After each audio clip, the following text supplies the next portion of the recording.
हरे कृष्णा, राधे राधे भक्तों, आप सभी का स्वागत है आपके अपने YouTube चैनल राधा कृष्णा में। आज मैं आप सभी को बताने जा रहा हूँ कि घर पे सरल पूजन विधि हम किस प्रकार से करें। बहुत ही सरल, 2 मिनट भी हो तो हम इस प्रकार का पूजन किस प्रकार से करें। तो चलिए वीडियो को स्टार्ट करते हैं। वीडियो को स्टार्ट करने के पहले अगर आप मेरे चैनल पे नए हैं तो मेरे चैनल को सब्सक्राइब करें और वीडियो को लाइक करें और बेल आइकन ज़रूर से क्लिक करें, जिससे मेरी वीडियो की नोटिफिकेशन आप तक सबसे पहले पहुंचे। तो अब मैंने सभी जो बर्तन होते हैं पूजा के उन सभी को धो दिया है और अब हम लोग पूजन रूम में आ गए हैं और मैंने जो है फ़ोटो मूर्ति सभी को स्नान करा दिया है, पोंछ दिया है फ़ोटो को। और अब हम पूजा करने के लिए आ गए हैं। तिलक हम लोगों ने लगाया है चंदन का, तो हमें रोज़ चंदन का तिलक लगा देना चाहिए। आप चाहे तो सप्ताह में 1 दिन लगाएं और उसे चेंज ना करें, ऐसा भी हो सकता है। तो अब हम पुष्प अर्पित करेंगे। तो सबसे पहले हमें गणेश जी को अर्पित करना चाहिए और शालिग्राम जी को ये तुलसी की जो मंजरी होती है ना, उसे हम अर्पित करेंगे और फूल अर्पित करेंगे। जो हमारे विष्णु जी भगवान हैं उन्हें भी हम फूल अर्पित करेंगे। उसके बाद हमें दुर्गा माता को भी फूल अर्पित कर देना है और भोले बाबा को भी फूल अर्पित कर देना है। हम लोग घंटी पे भी फूल चढ़ा देंगे और हमने सभी को टीका कर दिया था। मैं यहाँ पर 5 देवी देवताओं का पूजन बता रहा हूँ। 5 देवी देवता गणेश जी, माता दुर्गा, शिव भगवान, विष्णु भगवान और सूर्य देव होते हैं। तो सभी को हम लोगों ने पूजन के लिए विराजमान कर दिया है। और सूर्य भगवान को जल देने के लिए हमें एक लोटे में फूल डाल लेना है और इसमें थोड़ा सा कुछ भी मीठा जैसे नुकुल दाना ही डाल लिए वो डाल लेना है और इसे अब हम जल चढ़ा देंगे, या फिर आप इसमें कुमकुम डाल सकते हैं। तो इस प्रकार से हम जल चढ़ा देंगे और शालिग्राम जी को हमें प्रत्येक दिन स्नान कराना चाहिए। और अभी जो है हम लोगों को दीप प्रज्वलित कर लेना है। दीप हमारा जो पूजा का साक्षी होता है। बिना दीप जलाए कोई सा भी पूजन सफल नहीं होता है। तो हमें दीप अवश्य ही जलाना चाहिए। एक ही दीप हमें जलाना चाहिए। एक दीप आप कपूर का जलाकर लास्ट में आरती कर सकते हैं, लेकिन मैं सरल पूजन विधि बता रहा हूँ तो इसी जो दीपक है उसी से हम आरती कर लेंगे। और हाँ, एक बात, जो धूप बत्ती होती है उसे हमें कभी भी दीपक से नहीं जलाना चाहिए, या फिर हमें दीपक से दीपक कभी भी नहीं जलाना चाहिए। तो इन सब बातों का हमें ज़रूर से ध्यान रखना चाहिए। और अब हमें जो है भोग लगा देना है। तो गणेश जी को सबसे पहले हम भोग लगाएंगे। तो भोग में क्या लगाएं? मिश्री लगाएं, नुकुल दाना लगाएं। क्या भोग लगाना ज़रूरी है? तो हाँ, भोग लगाना तो ज़रूरी है ही।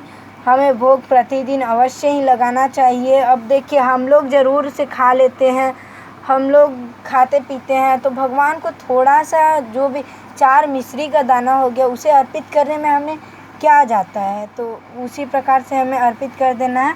भोग लगाने का सही नियम जो है वो भोग लगा के घंटी बजाना है।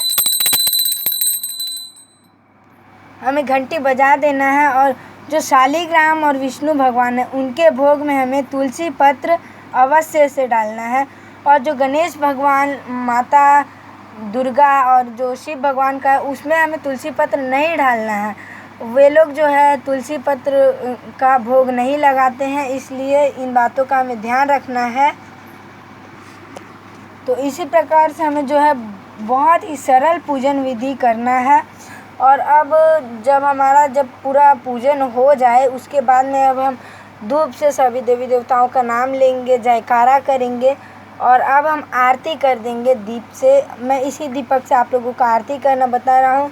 गणेश जी का आरती करेंगे। जय गणेश जय गणेश जय गणेश देवा, माता की पार्वती पिता महादेव। अब विष्णु भगवान का आरती करेंगे, शालिग्राम जी का आरती करेंगे ओम जय जगदीश हरे, स्वामी जय जगदीश हरे। भक्त जनों के संकट, दास जनों के संकट क्षण में दूर। अब हम भोले बाबा का आरती करेंगे। दुर्गा माता, आपके पास जिसका आरती याद हो आप उनका आरती कर सकते हैं। और अब हमारा जो है पूजन संपन्न हो रहा है।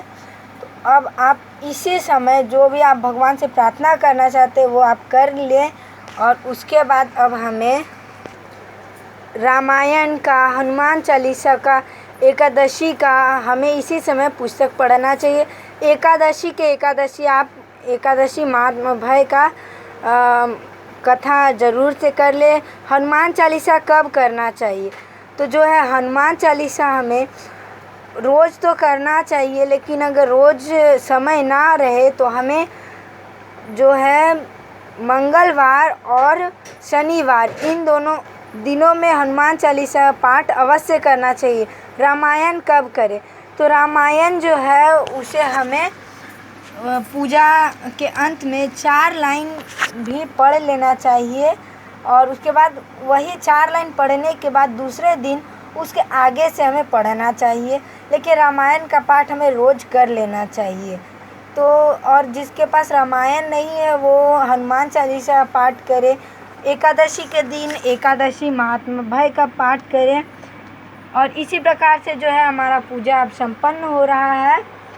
तो अब हम इस समय पर जो है भगवान से मनोकामना करेंगे। जो भी आपको आशीर्वाद लेना है, आपसे जो कुछ भी प्रार्थना करना है इसी समय आप मांग ले, पाठ कर ले, अवश्य से ही पाठ करें। और उसके बाद अब हम जो दीपक है अब हम उसे शांत करेंगे। दीपक को शांत करने की विधि है, हमें थोड़ा सा हाथों में पानी लेके दीपक के चारों ओर 3 बार घुमा के और सभी देवी देवताओं को इस आरती को दे देना है। और खुद भी इस आरती को ले लेंगे। आप लोग भी आरती ले लीजिए। और उसके बाद अब हम लोगों का जो है पूजा संपन्न हो गया है। आप लोग चाहे तो अभी कपूर का आरती भी कर सकते हैं। और अब हमें शंखनाद कर लेना है।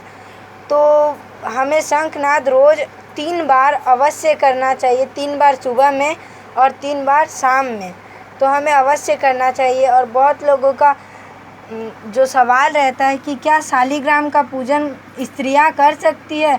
तो हाँ, कर सकती है, लेकिन पूजन का जो है उन्हें फल नहीं मिलता। स्त्री पूजा कर सकती है लेकिन जो पूजा करेगी उनका पुण्य नहीं मिलेगा, क्योंकि शालिग्राम जी को स्त्रियां पूजा नहीं करती है, लेकिन कर सकती है, लेकिन उसका जो है फल नहीं मिलने वाला। तो इसी प्रकार से हमें रोज़ पूजन कर लेना चाहिए। रोज़ तुलसी माता को जल देना चाहिए। तो हाँ, पूजा करते समय हमें दीपक से दीपक या धूप बत्ती दीपक से नहीं जलाना चाहिए।